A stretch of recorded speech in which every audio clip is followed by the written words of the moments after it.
people. So I'm taking two specific cases of pandemic-driven change in Indonesia. The first one is the function creep of our contact tracing app. And then the second one, data-driven policy decisions and public service delivery, and use the data justice framework to understand the injustices that were resulted from these changes. So first of all, regarding the function creep of Peduli Lindungi, as you can see there, starting end of 2021, actually, the app was integrated into 15 different consumer-oriented apps, including ride-hailing app, banking, movie ticket booking app, and also fintech app, with the intention to increase accessibility of the contact tracing app to as much of Indonesians as possible. At one point, the government even planned to include e-wallet into the app. There was also a plan by the government to make the Peduli Lindungi as a super app, which can include a lot of healthcare services, including preventive and curative functions. So all of these policy narratives was justified by the narrative of efficiency and practicality for the provision of healthcare services.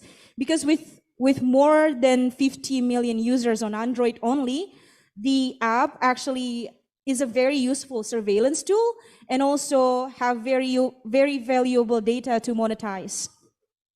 However, the integration of the app to consumer-oriented apps is actually beyond the COVID-19, is actually beyond its mandate, beyond its legal basis. And to have done that without prior consent from the data subjects will actually lead to the loss of autonomy over data handling and a breach of confidentiality in the data subjects. And in the case of how data vaccine certificate app is used to determine whether or not someone can enter a public place, or called the digital gating, the system actually discriminates those who have not been vaccinated from accessing public service and public places. And we can also see instances of data injustices in data-driven policy decisions and public service delivery in Indonesia. For example, in education sector, policy decisions for remote learning and school reopening actually rely on COVID-19 data and the education core data, or what we call DAPODIC. However, the inaccuracy and unsynchronized of the education core data actually has led to some cases in which educators and the students cannot access the subsidies that they are actually entitled to. So this is either because they are not registered in the core data, or when they are registered, it was not accurate, and therefore they were not categorized as someone who is entitled to the public service. And these instances of data-driven policy decisions and public service delivery that are not supported by accurate, comprehensive, and integrated data can lead to misrepresentation of reality, but also further maldistribution of public service. And next, Christine. So the data governance issues that I discussed just now are likely to stay even post-pandemic Indonesia. And there are a couple of ideas or initiatives that the government can take, and also with the help by the private sector and civil society organizations, to make post-COVID data governance more just and more rights-respecting for a lot of people. First of all, classic issues with the government of Indonesia is actually the overlapping regulations and the lack of institutional capacity of public institutions in governing public data, which need to be addressed as soon as possible. And sorry. And then the government also needs to finalize the personal data protection bill, which is currently at the final phase of legislative process. And there's also need to assess the impact of Peduli Lindungi, and also if Peduli Lindungi is found to be able to be used, if it can be justified that the benefits of using Peduli Lindungi beyond the pandemic context can be justified, and also the digital security of the app can be guaranteed, then maybe we can think of using dynamic consent as a feature to be included in the app and other data technologies actually. And also, like I said, there's a need for the civil society to be involved in the co-creation of data technologies.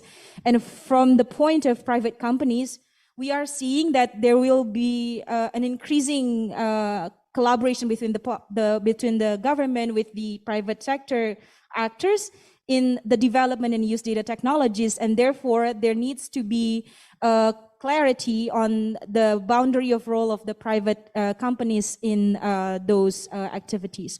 I think I'll stop there, Mbak Shita. Thank you so much. Thank you so much, Debora. I think thank you for picturing the Indonesia experience and how government is really pushing the digital transformation, including its gaps. Though I think we know the intention is very clear. We would like to move to Philippines. Jem, are you there? Yeah. Okay. Can you hear me? Okay. Yes, we can hear you very clearly. Please okay. do share your presentation Slides. here. Okay. Thank you. Okay. Thank you, Shita, and very interesting insights from Debora. Such an honor and a pleasure to be part of this panel and to be working again with the Tifa Foundation. Okay, so okay. Let me just scroll the slide here. Okay.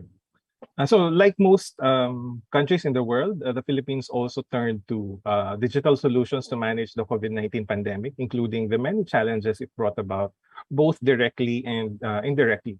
So when we talk about direct challenges, we're looking at those relating to contact tracing, testing, and vaccine administration. With contact tracing, I would say that we had an overabundance of digital contact tracing applications, especially during the first several months of the pandemic. Apart from Stay Safe PH, the so-called official contact tracing app of the Philippine government, other government agencies came out with their own apps. And then joining them were many local government units, and we're talking about cities here, municipalities, and in some cases even provinces that partnered with the private sector in developing their own contact tracing apps. When vaccine supplies started trickling in, similar public-private partnerships were responsible for the development and maintenance rather of mobile apps and online platforms used for vaccine administration. And then soon after, the need to prove people's vaccination status came up, and here comes the two principal digital vaccination passports, both managed by our health ministry, the Department of Health, but are for some reason issued by two different entities. There's Vaxcert PH, which is issued by the Department of Information and Communications Technology. And then there is the Bureau of Quarantine's International Certificate of Vaccination. Now, when we talk about indirect challenges or indirect impact, we consider the significant effect or impact of the pandemic or what it has had on people's overall way of life. So at the top of the list, or right near it at least, would be those economic hardships that it inevitably gave rise to because of the strict health protocols enforced by the government. So many businesses either closed shop or let go of their workers, leaving many clamoring for government aid. Now, to facilitate the distribution of financial assistance, some government agencies and even local government units also relied on online portals and platforms. There were also tie-ups with e-wallet or e-money issuers in the distribution of these resources. And then another example of an indirect effect was the difficulty faced by the government in repatriating overseas Filipino workers. So websites and then online portals were also used to manage their return or facilitate their return, including the release of their test results, the monitoring of their movements upon arrival here in the Philippines, and then enforcing the quarantine protocols of the government. Now, given the trove of data involved in all these initiatives, it's obvious that a sound data governance was necessary, starting with effective and timely policies. Unfortunately, there was very little of them, even to this day. The few that did come out were full of errors, and then were never really implemented properly. So our ICT ministry, for instance, came out with guidelines for vetting ICT services, products, and applications meant for government use in its COVID-19 initiatives. But there is hardly any evidence that those guidelines were actually used. In fact, the government was already endorsing, requiring the use of its official contact tracing app long before it had come up with these so-called guidelines. And then there was also a joint issuance by our Data Protection Authority and the Health Ministry aimed at regulating the processing of personal data during the pandemic, including, and then this policy included a requirement for the registration of ICT solutions and ICT and technologies together with their developers with the Data Protection Authority, the National Privacy Commission. So same thing happened. We haven't seen any actual proof that it was actually enforced. For instance, all these apps developed by local government units, by other government agencies, whether these were in fact registered with the NPC. And so in so many cases, we also saw a lot of government officials, government agencies committing a lot of what I would consider, or what most would consider, data privacy violations during the pandemic. And no one, not one of them, got even a reprimand, from the authorities. And so, what happened as a result of this problem or situation with our sorry, it's not scrolling. Oh, there. So what happened was a lot, of course, of data injustices. The government was quite heavy-handed in the way it handled the pandemic, giving the military and the police more prominent roles than even healthcare professionals, from policymaking all the way down to manning checkpoints and enforcing curfews. It acted pretty much the same way when it practically forced the population to embrace all these different systems and technologies it introduced as part of its pandemic management solution. So this eventually led to a lot of negative consequences, many of which we are expected to experience in the long term.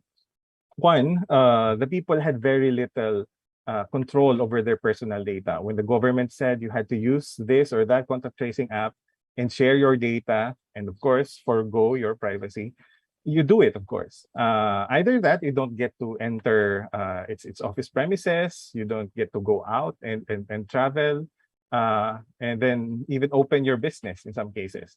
So there's very little that you can do if you want to question the security of these apps, for example, or the proportionality or of the amount of personal data that they collect and process vis-a-vis the declared purpose of their collection. Now, perhaps an unintended effect, but an effect nonetheless, was that those who had little to no choice but to go outside of their homes to work and earn a living, they were the ones most often put in this difficult situation. It was their data that became most vulnerable to exploitation, misuse, and even loss. And make no mistake about it, data did get exploited. They did get misused, and along the way, data most likely got lost too. Today, contact tracing data has been consistently linked to a lot of unsolicited calls and messages. It was an issue during our recently concluded national elections, and then right now, with a massive surge in spam and phishing text messages that people receive every day, they are once again thrust into the spotlight. Some people, often women, also ended up becoming the target of harassment and unwanted advances after sharing their contact information for contact tracing purposes. Those whose status as either COVID-19 positive or a close contact of a COVID-19 case, or even as a health worker, those at least whose information were leaked or disclosed unnecessarily became the subject of verbal abuse and even physical harm. Now, this chaotic data ecosystem also affected Filipino workers working overseas. There was a time that many of them could not return to certain countries at least because the Philippines had no single source for its vaccination certificates. So some countries did not recognize or would not recognize the vaccination cards issued by local government units, because that was the status quo for a long time. Now, the likelihood that all these will be around for quite some time is made possible by another key issue, and that is the lack of accountability on the part of the erring parties, or those committing all these violations, committing all these mistakes. Whether it be a government official disclosing to the public the names of COVID-19 cases, or private sector entities developing faulty or insecure technologies, none of them have been held to account to this day. Now, premise on that, we then have a very strong reason to believe that more and perhaps even graver data injustices will crop up in the future. Function creep, as mentioned already by Debora earlier, or the use of all that data collected by the government and the private sector will likely rear its ugly head in the future. It will prove to be a lot of headache for our data protection authority and data protection officers working both in the private sector and in the government. And so will the increase in prevalence of scams and all these other cyber crimes, owing to the numerous databases put up by the government that have been of very little use, actually, except as major security liabilities. Now, to keep this from happening, or to at least mitigate their impact, sound data governance must be put in place and should become the norm. The government should lead by example, and the private sector should follow suit. There should be transparency to the extent that people are fully aware of what happens to their data and who to hold accountable in case they are mishandled. And then there should also be some level of people empowerment, so that the people's rights relative to their personal data are upheld. And in case there are violations, the people need to have access to the mechanisms through which they are able to obtain proper and effective relief. So that's it for me for now. Thank you very much, Jem. I think there are several key points from Indonesia and the Philippines: the lack of accountability in many dimensions, including the platforms and the fragmented government policies, especially the personal data protections. So we have heard the stories from Indonesia and the Philippines. We will go for the regional perspective. Ploy, the floor is yours. Hello, thank you, Shita. So I'm Ploy, and it's a pleasure to be here in this session, despite one of the organizers was so rude to me this morning.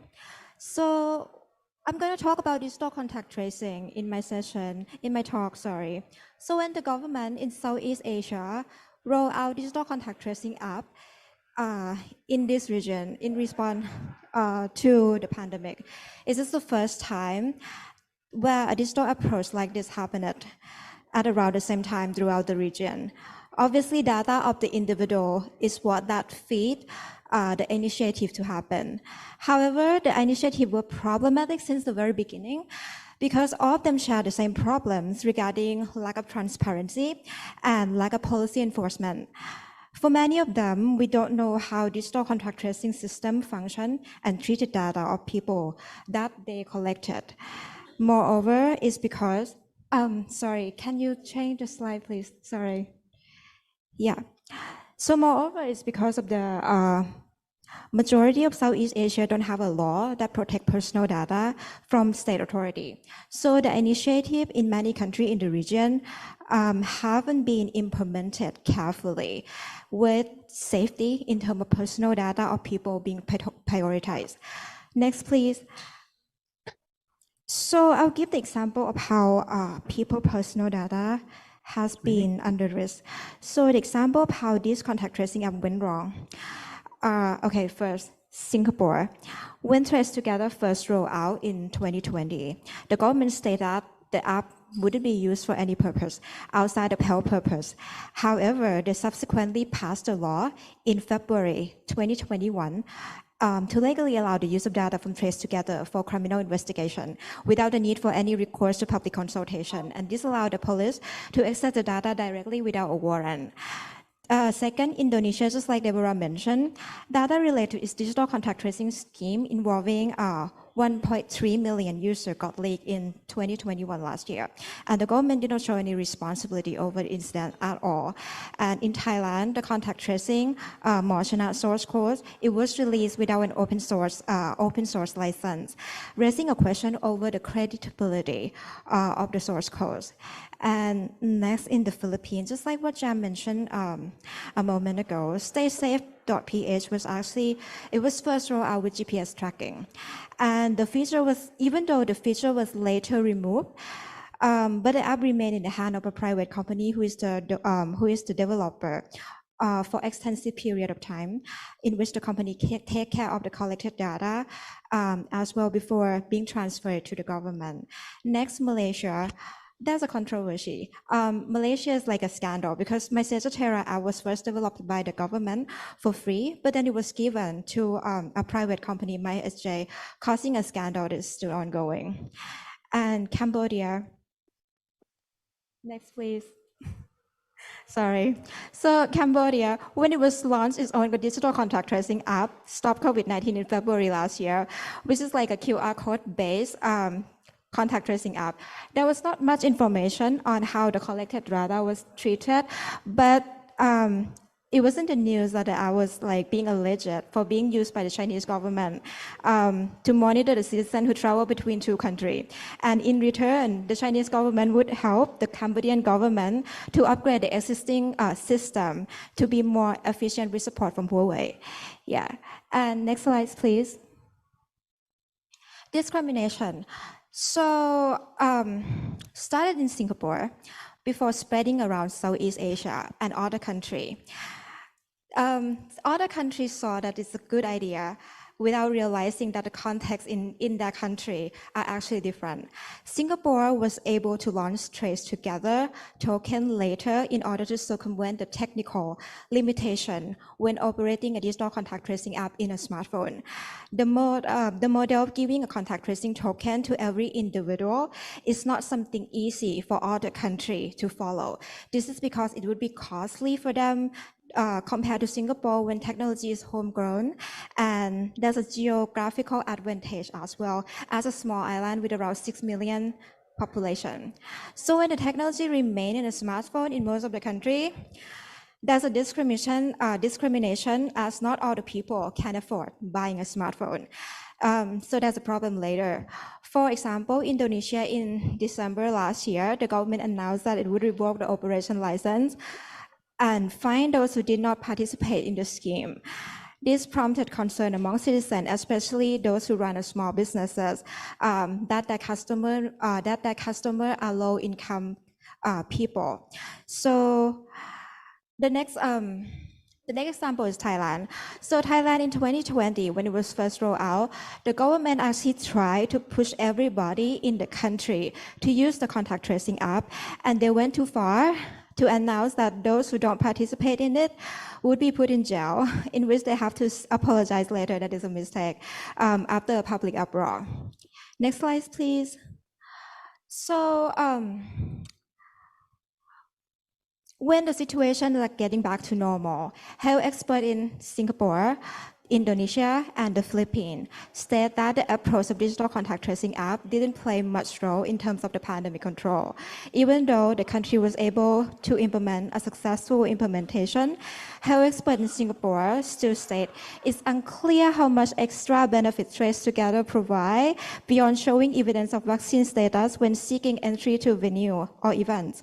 Former Health Minister of the Philippines as well also states similar thing, that StaySafe.ph had virtually no impact on controlling the pandemic in the country, and it seems to act as a digital log when people enter public places and doesn't have any significant beyond that role. Also, it's just only like 6.5 million people out of the whole country, of over 100 million people, which is causes only like around 6% of the whole population that adopted the contact tracing.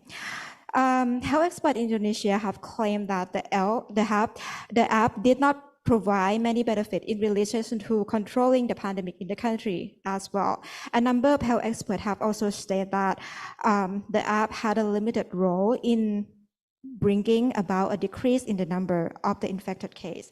Some of them ended up sadly disappear from the scene And we don't know what happened with the data that they collected.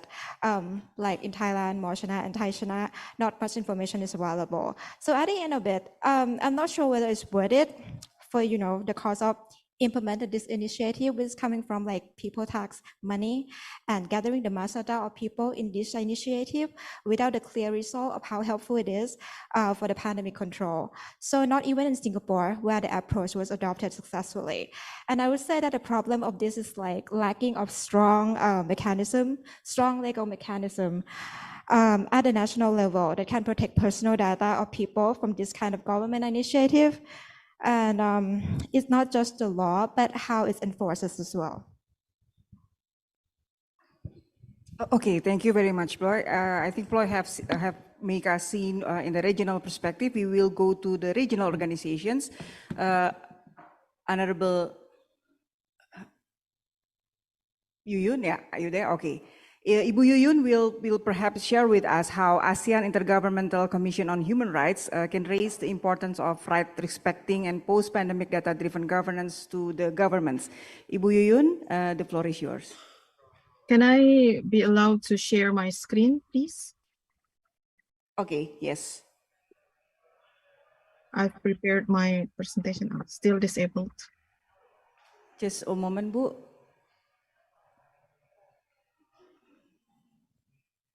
Okay. Yes. Yeah. Yeah, you can try.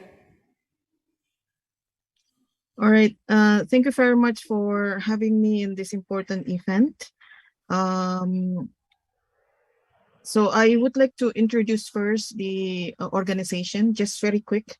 The ASEAN Intergovernmental Commission on Human Rights is a regional human rights mechanism that was established in 2009. Based on the Article 14 of the ASEAN Charter. We have 14 mandates, and we are guided by the work of ASEAN, non-interference, evolutionary approach, consultation, consensus, consultative, and it is intergovernmental body. We report to the ASEAN foreign ministers every year, and we meet, according to our TOR, we meet twice in a year, but now becoming 4 times in a year. This is the mandates of AICHR. There are 14 mandates of AICHR, but I would like to make it more succinct and to make it easier for stakeholders to monitor our work. First, AICHR has a mandate to come up with standard setting, cooperation and policy supports, protection of human rights strategy, research, capacity building, dialogue and engagement. So if you ask me what AICHR function in relation to the protection of data privacy, then these are some of the 6 areas that you can seek for accountability or monitor to what extent AICHR has been performing its works in relation to data privacy or right to privacy. And these are some of the representatives. We call it representatives, not commissioners, because according to the TOR, the representatives from 10 ASEAN countries coming from the states and report to the state. Only Indonesia, Thailand, and Malaysia, we had a domestic selection process in which some of us work independently, including Indonesia. So these are the representative of 2020 to 2024. And this is my second term in AICHR. AICHR has been criticized of not having protection mandates, for not able to receive complaints, but now we have a complaint mechanism in which which is civil society and victims can come forward and send the complaints to AICHR. We also have 2 platforms in which the complaints and issues will be discussed both in the level of AICHR or the level of commission and the level of member states. So on the right side, this is the steps on how victims and civil society can submit complaints to AICHR. I will leave this presentation to the organizer later so you can revisit. This is the platform in which we can talk about human rights situation of individual countries. And now I would like to go into the topic on the data privacy or data governance. In 2019, ICHR organized a consultation on freedom of expression and opinion based on the Article 23 of the ASEAN Human Rights Declaration. Among others, participants consist of civil society, from academic, as well as from ASEAN member states and ASEAN sectoral bodies, come up with a number of concerns. One of the concerns was about digital rights. Participants expressed the concern in relation to data collection, retention, because the massive data breaches happening in the region, digital surveillance, lack of access to internet, digital attacks against civil society, their concerns about artificial intelligence and big data, and matters shrouded in state and corporate secrecy. Number of recommendations come up was the interpretation of state obligation in relation to data privacy and data protection offline and online. These are some of the recommendations from the participants.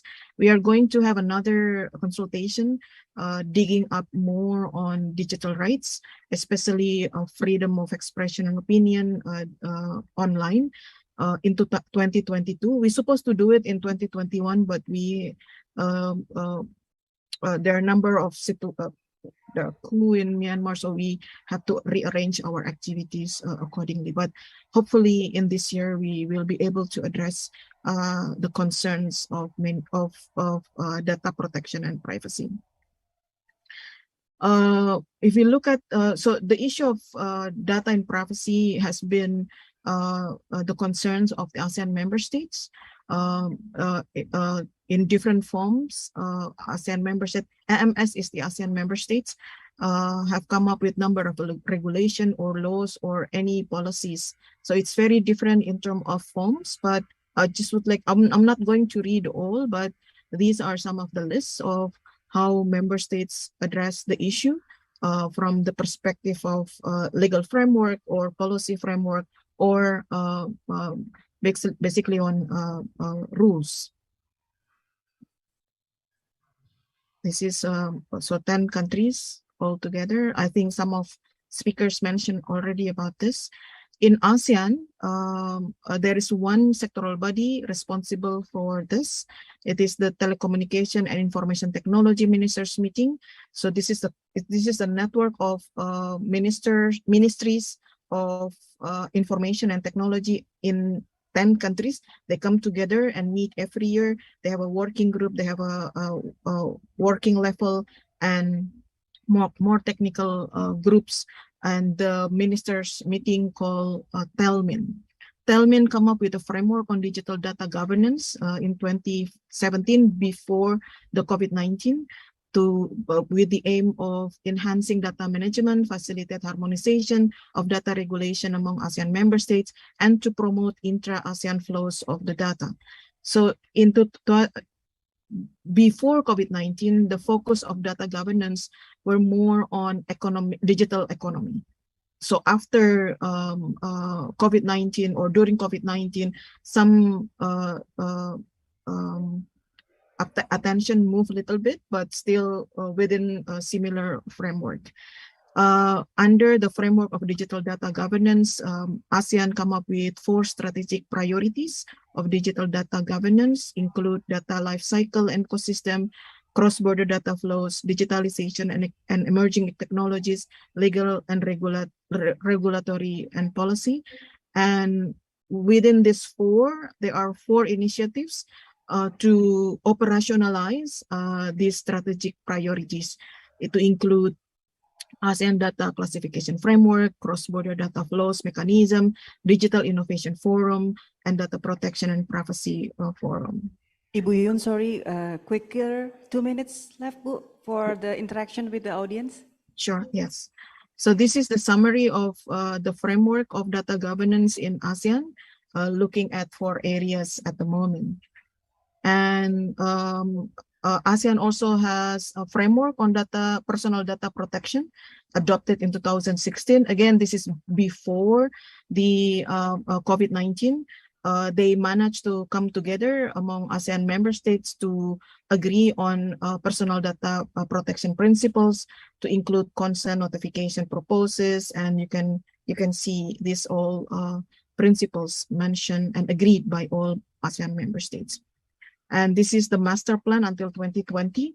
At the moment, Telmin also come up with another master plan on ICT to make ASEAN digitally connected. That's the jargon of the member states.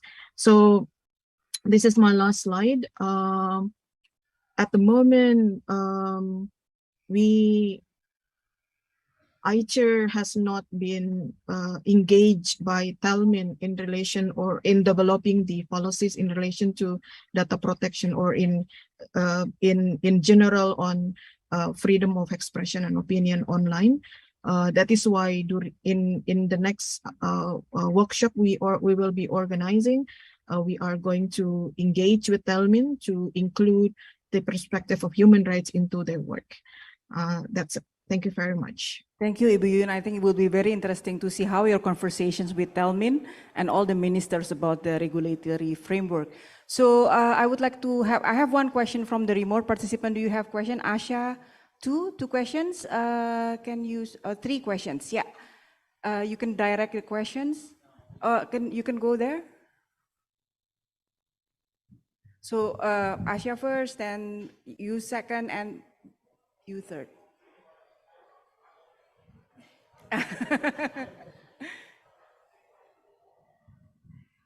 Hi, Jennifer. Is this on? Yes. Okay. Yeah, hi, my name is Asha Hemrajani. I have a question for Yuyun. You mentioned on one of your slides about digital attacks against civil society. So I'd really like to hear your perspective on what you mean by that. Maybe you could elaborate, that'd be great. Thank you. Thank you. And the woman in pink?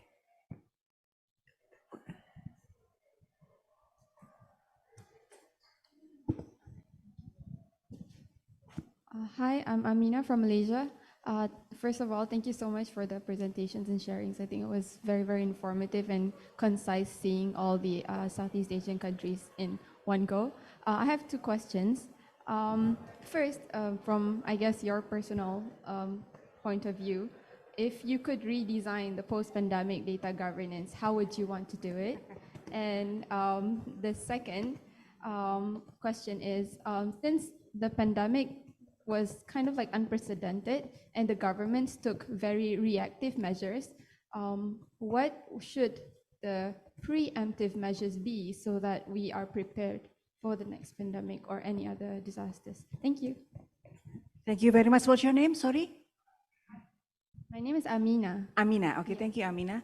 I think I take all the questions first, panels, yeah, and then I can answer. Yes, sir.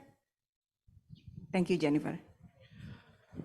So I'm opening the mask, so for clarity. So good afternoon. So my name is Saeed Qazi. Of course, this is an ASEAN-related discussion. I'm from India, because just recently we finished a major program on data injustice and data advancing data justice. So mostly when we talk about this subject, it is against the government all the time. The government is doing this, government is wrong, government is at fault, which is fine, but of course, there could be loopholes, there could be errors, mistakes and all. And also one issue we found is related to the capacity of the government officials at various levels to deal with the proper data governance practices, how to manage, how to not to manage, sensitivity, because this is also about capacity building, you know, in the larger framework of data governance. So probably, you know, engaging on those data capacities of the government officials, not at the top level. I think it should start from the bottom levels, because that is where the community exists and the local governments exist. I think that should also be a part of the discussion, and helping the authorities is also very important rather than only criticizing. That is just my observation. So thank you. So the capacity development to the government also be part of the discussion. I think we can have that discussion later. I will read you the questions from Ying Chu Chen remotely. I hope you write it down. I saw that all my panelists is writing down something. So her question would be, does your government agency encourage the third party to develop the tracing app and bundle it with their commercial services? And how to prove the Philippine government misuse data from the tracing app? That's perhaps a question for Jam. So I think I would like to go backward. So I start with Ibu Yuyun first, and then Jam, and then Ploy, then Debora. Ibu Yuyun, the floor is yours. Thank you for the questions. Digital attacks, I think there are a number of differences how a person had been attacked digitally before and after or during a pandemic. So for instance, during the conversation we had in 2019, like porn revenge used by both, well, government never been proven to be doing the porn revenge to individual, but other individual. But we do not know because there are a lot of fake accounts made. But during the COVID-19, for instance, young women come to me in the closed webinar, telling me that how their life had been ruined because of the open up doxing. I think that's the term, and how they have been exposed to number of they call it terrors. So she did not want to go out for any activity. So she stopped schooling because she couldn't handle all the words coming to her. I can't remember in detail, but I think people in the room know what kind of and how different digital attack for before and after COVID-19 to men and women and young people. Number of people also come to me that, so for instance, I'm not going to use the example of other countries, but my country, Indonesia, a number of discussion, for instance, had been there. What do you call it technically? The connection had been disturbed with the so they can stop the conversation, especially when they talk about something very sensitive. Some people I know, young people from other countries also approach me, telling me that they were harassed through social media by certain accounts because they make a comments on government policies in relation to COVID-19. So these are some of the maybe very small little example of digital attacks out there. There are a number of different types of digital attacks that need to be documented well. I think that's my other question to me. Yeah, Bu Yun. Unless you would like to answer the others quickly, because we only have like 10 minutes. And how to develop data governance. Yeah. I think in my position right now in the ICHR, I would like, I do not want to preempt what we should do. I think we should listen more to the victims as well as to civil society, the voices that have not been heard in ASEAN. So I think it is very important to provide, I would like to address this from the perspective of procedures. I think it is very important to provide a platform in which we can hear concerns, interests, and the need, as well as rights for victims, for stakeholders from all kind of people we have in the region. Thank you, Yuyun. Jem, goes to you. I think you can first answer the question from Ying Chu Chen. Okay. Okay, so does the government agency encourage third parties to develop contact tracing apps and bundle it with the commercial services? As far as the Philippines is concerned, I have not heard of any particular instance wherein the government actually encouraged this particular practice. There are plenty of instances where a government agency or a local government unit collaborated with a private sector entity to develop all these different apps or to facilitate the distribution of aid, like what I mentioned earlier. But as far as this particular issue is concerned, I have not heard of a specific instance. I would say, though, that it was also during the pandemic that the government, through its Data Protection Authority, relaxed the rules insofar as data sharing is concerned, because it released an administrative issuance making the use of so-called data sharing agreements optional on the part of entities, both government and the private sector. So they can now enter into all these data sharing arrangements without having to execute a data sharing agreement. The second part of the question is regarding How to prove. How to prove, yeah. Admittedly, it's very hard to do so. What we can only point to as civil society and basically any third party looking outside looking in is to point to instances wherein the government or government officials or government agencies mishandled information. For instance, we had our Philippine Coast Guard in its effort to release en masse the results of the test results, RT-PCR, I think, test results of all these seafarers, Filipino seafarers working abroad and then returning into the Philippines.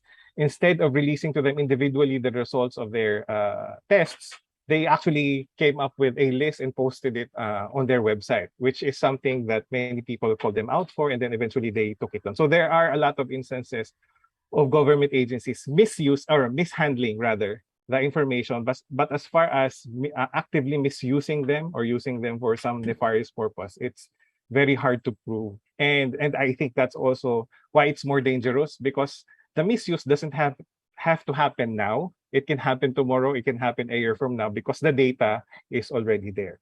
And then some quick comments also on the other. Jem, I Yeah. think because I have to also Okay. connect to the local hub, I think we can Yeah. go to Ploy. Ploy, Yeah, you can sure. answer. Sorry, Jem. We can answer the study questions on the capacity development of the government. Should it be part of the discussions? And I think Debora can answer Amina's questions. Okay, so I'll just be short on that. I think that for the redesign post-pandemic, right? Yeah. So I think that the government have to prioritize that people actually like doing some risk assessment or something like that. It would help, but you know, Southeast Asian government never prioritize human right anyway. So yeah. Oh, until Ibu Yuyun talk to them through Telmin, eh? Okay, I think Debora can answer Amina's question. Thank you, Amina, for the question. So I think if it's up to me to redesign the pandemic post-data governance, because I come from the civil society, I mean, there are a lot of ways to address the question, but because I come from the civil society, I think I would highlight the point of the issue of co-creation. Even for the design of contact tracing app, it's important actually for the process to not be opaque, but citizens should have the opportunities to engage in the formulation of the policies of contact tracing app, but also the design of contact tracing app.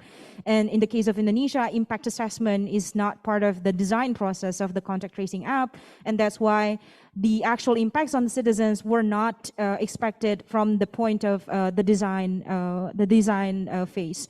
And the second one, I would, again, from the perspective of civil society, bottom-up strategies for data collection, I think it's important by, for example, involving citizens' initiatives like crowdsourcing data. It will be important to have comparison between the comparison to the official data that's produced by the government.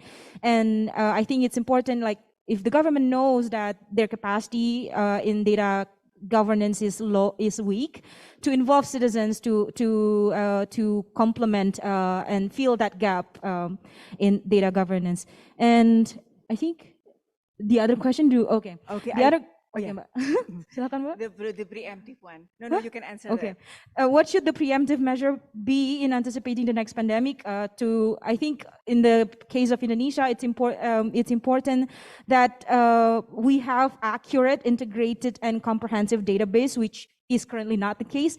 We have scattered databases each ministries have their own databases, and even different level of governments, different administration levels have different databases. So it's actually one of the factors why you can say we're not handling the pandemic very well.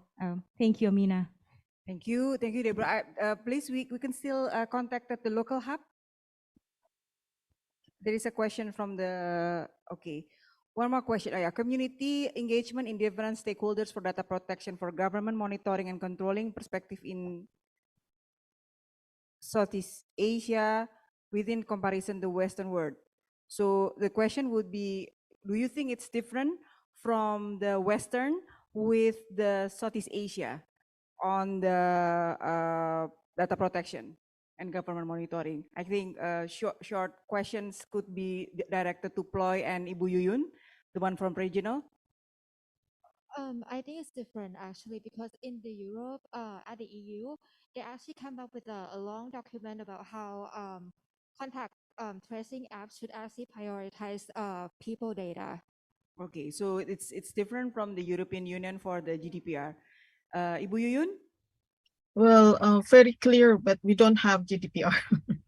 We don't have a guide. Well, there is a guideline on data protection, but how it has been implemented to as a region, we do not know yet. Whether or not that guideline respect human rights, that's also something that we do not know. So we can say that there is no policy in relation to protecting data in Southeast Asia or in ASEAN, not necessarily Southeast Asia.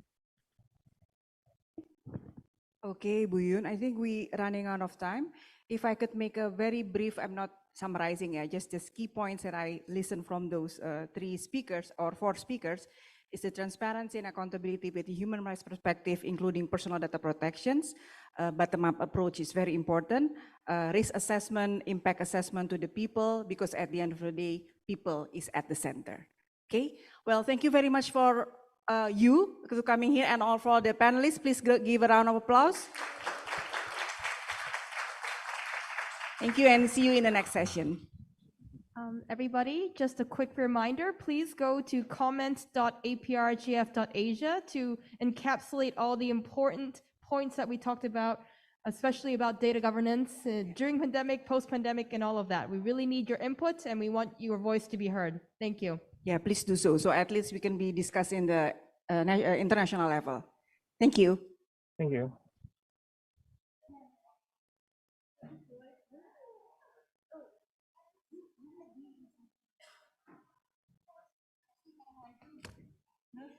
Thank you, Bu Yuyun. Thank you, Jam. Thank you, Bu Yuyun. Thank you, Jam. See you later.